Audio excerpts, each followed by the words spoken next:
श्री कुंज विहारी श्री सुखदेव श्री श्याम चरणदास जय श्री गुरुदेव।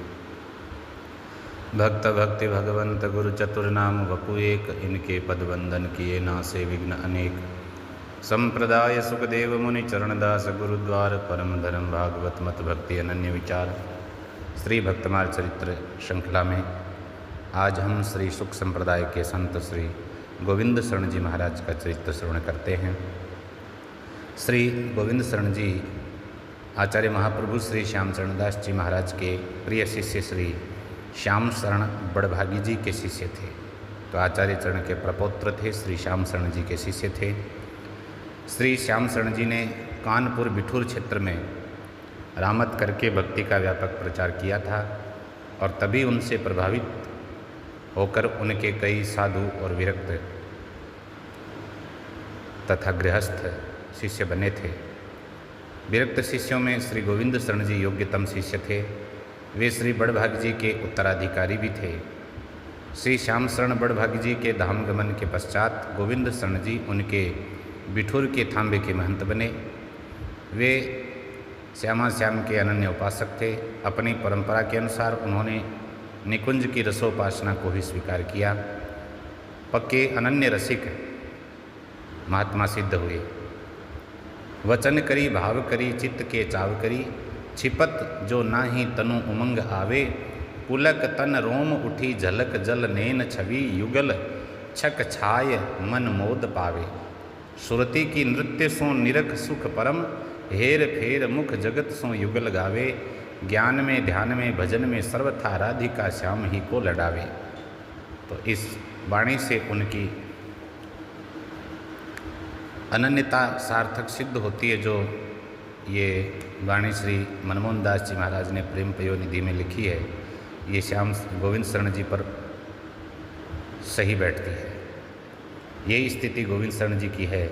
आठों पहर श्री राधा कृष्ण के ही ध्यान चिंतन में लगे रहते। इनके सभी गुरु भाइयों और स्वयं की इस परंपरा में हुए भक्त संतों की एकनिष्ठ युगल प्रेम की उपासना ही सर्वोपरि रही। सब एक से बढ़कर के एक रसिक महात्मा हुए। गोविंद शरण जी को अहरनिश लीला चिंतन और भजन साधन के फलस्वरूप लीलाओं के अनुभव होने लगे।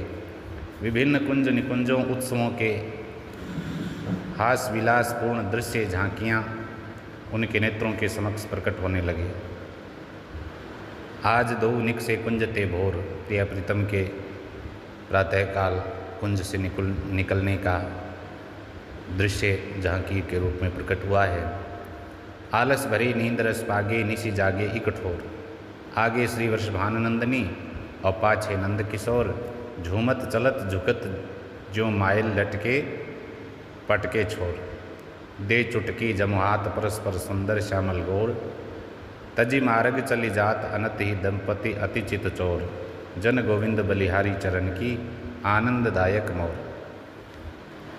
भक्त की आर्त पुकार भगवान तक अपना संदेश पहुंचाने के लिए सहज साधन है। एक पुकार की आवश्यकता है प्रभु तक पहुंचने के लिए। प्रभु को याद रखने और पुकारने से प्रभु अपना विरद निभाते ही हैं। गोविंद शरण जी ने प्रभु को पुकारने के लिए उनकी विनय को ही माध्यम बनाया और उन्हें अपने विरद को संभालने की याद भी दिलाते रहे। अब तो नाथ निबाहे बनेगी, कामी कुटिल कुमारग गामी। कहें लग सारद दोष गिनेगी। हम इतने दोषी हैं, कामी कुटिल हैं कि हमारा यदि हिसाब किताब भी शारदा आदि रखें तो कहाँ तक रख पाएंगी। कुमति कुजात अधम सब करनी, कवि रसना असकोन बनेगी। ऐसा कोई कवि भी नहीं जो ये सब हमारे दोषों दुर्गुणों का बखान कर सके, वर्णन कर सके पूरा। मौसम पतित कऊ जन जननी, फिर आगू पीछू ना ही जनेगी। यहाँ तो कह दिया कि हमारे जैसा पतित तो कोई माता आगे पीछे पैदा ही नहीं करेगी। गुप्त प्रगट बहुपाप भयेरी, धर्म सभा सुन शीश धुनेगी। और धर्मराज जी की सभा में भी जब हमारे खाते का हिसाब किताब का विवरण खुलेगा तो वो भी शीश धुनेगी कि ऐसा भी कोई पापी होता है। दसनन चाँप रहे धर अंगुरी, नरक वास जब आस सुनेगी। तो वो भी दांतों तले अंगुली दबा के आश्चर्यचकित हो जाएंगे। हुई है अधोगति कौन भजन बिन, जा दिन काल कमान तनेगी। काल का कमान जिस दिन तनेगा उस दिन क्या गति होगी। जन गोविंद की चूक अधमता अधम उदाहरण हाथ छनेगी। लेकिन अंत में यह दृढ़ विश्वास हमें है कि हमारी अधमता अधम उदाहरण अर्थात पतित पावन भगवान के हाथों छन जाएगी। तो कितनी गहरी दीनता भक्त की है। स्पष्ट है कि भक्त में दीनता तो अवश्य ही होनी चाहिए। पहली विशेषता दैन्य की है। अगर दैन्य नहीं तो कुछ नहीं। इस विषय में स्वयं दैन्य ही बोल रहा है कि मुझ जैसा अधम न तो आगे जन्मा न पीछे जन्मेगा। मेरे पाप कर्मों का हिसाब सुनकर धर्मराज और उनकी सभा भी अपना माथा पीट लेगी। बिना भजन किए जीव की बड़ी भयानक गति होती है। पर जन गोविंद की समस्त चूक और अधमता तो अधम उदाहरण प्रभु के चरणों में छन जाएगी। एक और विनय सुंदर भाव से प्रकट करी है। एक अधम रावरे द्वार पुकारे। एक अधम जीव आपको द्वार पर खड़ा पुकारता है। पापी दुखी अनाथ नाथ बिन बाधा कौन निवारे। है कोई ऐसो परमेश्वर कहे बिगड़ी पूरी बात संवारे। राधा रानी महारानी के बिनती सरवन डारे। हे ललिता तुम निकट निवास न आवत जात द्वारे। सुनत सदा दुख दर्द दीन को जस निगमागम सारे। दूसर आस भरोस बसीला और न ठोर हमारे। राखो लाज बिरद अपने की आन परो दरबारे। यह सरकार छोड़ कहीं आगे दुख में हाथ पसारे। जन गोविंद आरत यही मांगे महारानी न विसारे। बहुत गंभीर विनय है। श्री राधा जी से विनय की गई है कि दासी के पास आपके सिवा और कोई संबल नहीं है। आपसे आगे और कोई सत्ता है ही नहीं जहाँ जाकर कृपा की भिक्षा मांगें। आप इतनी कृपा अवश्य बनाए रखना कि दासी आपको न भूले और आप दासी को न विसारें। ऐसे विनय से ही जीव का काम सहज ही बन जाता है। एक हरि के नाम की टेक पकड़ रखना और जो कहना सो श्री हरि को ही कहना। जो सुनना उन्हीं की सुनना। इससे साधक का आंतरिक संबंध भगवान से घनिष्ठतम होगा। श्री गोविंद शरण जी ने खूब विनय की। अब उन्होंने पूरा बल लगा करके भगवान को पूरी बात बताई और सीधे सीधे पूछ लिया कि आपने सभी का उद्धार कर दिया है, अब केवल जन गोविंद ही शेष है, तो इस पर कब कृपा होगी। कहने लगे अब मोहे कब अपनाई हो श्याम। भरमत भरमत बहुदिन बीते पायो नहीं विश्राम। बहुत थक गया हूँ। भरमत भरमत बहुदिन बीते। अधम अजामिल कुमति उजाति बस काम। आन पुरुष निषदिन मन आशा पापिका गणिका वाम। रेदा सारु सदन कसाई गिनती में नहीं नाम। अति कुल नीच नीच सब करनी बेचत आमिष चाम। ये जो आमिष बेचने वाले थे इन सब का आपने उद्धार किया है। वाल्मीकि ठग सब जग जाने लूटत आठों याम। जो सिरमोर कियो सुर मुनिते रीझ तुम्हारी राम। इनको आपने वाल्मीकि जी जैसे महापुरुषों को सिरमोर बनाया है। संतों का कोटि कोटि तुम पतित उधारे पहुँचाए निज धाम। रहो जात है सबके पीछे जन गोविंद गुलाम। तो वैसे प्रभु भक्तों से दूर तो नहीं होते, उन्हीं के आगे पीछे रहते हैं। भक्तों के हृदय में तो प्रभु का निवास है ही।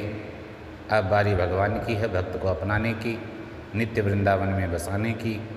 सम्मत 1910 में प्रभु ने उनकी प्रार्थना स्वीकार करी और उन्हें निज धाम बुला लिया। 40 वर्ष तक गुरु स्थान का उत्तरदायित्व निर्वहन किया गोविंद शरण जी ने। श्री बड़भागी जी को 50 गांवों की जागीर और अन्य संपत्ति ठाकुर मंदिर के लिए प्राप्त थी, जिसे वर्तमान रख करके जन गोविंद जी ने ठाकुर सेवा संत सेवा ये परंपरा जारी रखी। साथ ही भजन सत्संग से जीवों के कल्याण का मार्ग भी प्रशस्त किया।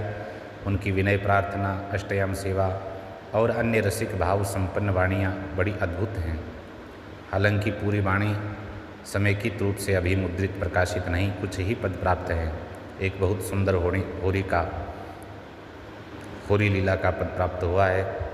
होरी खेलन आज चलोरी कुंजन पुंज अलिन के ठाड़े। उड़त अबीर भलोरी चातुर चारु सकल छवि आगर। श्री वृषभान किशोरी करे चितवन में चोरी। चंचल नयन अंजन अनियारे खंजन की सी जोरी। बहुत सुंदर स्वरूप का वर्णन है इसमें। छायो लाल गुलाल गगन में खान पान बिसरोरी।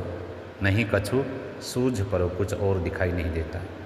और सखा सब पकड़ लियो है हलधर भाज बचोरी।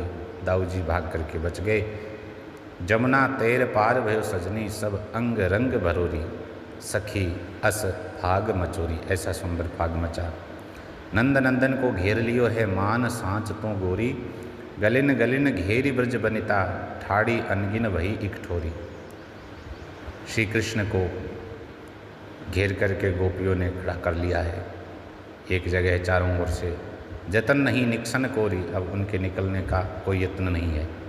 जन गोविंद सखी श्याम शरण है, फगवा ले भर झोरी, ऐसो अवसर फिर नहीं पहियो, अब जन विलंब करोरी, करें विनती कर जोरी।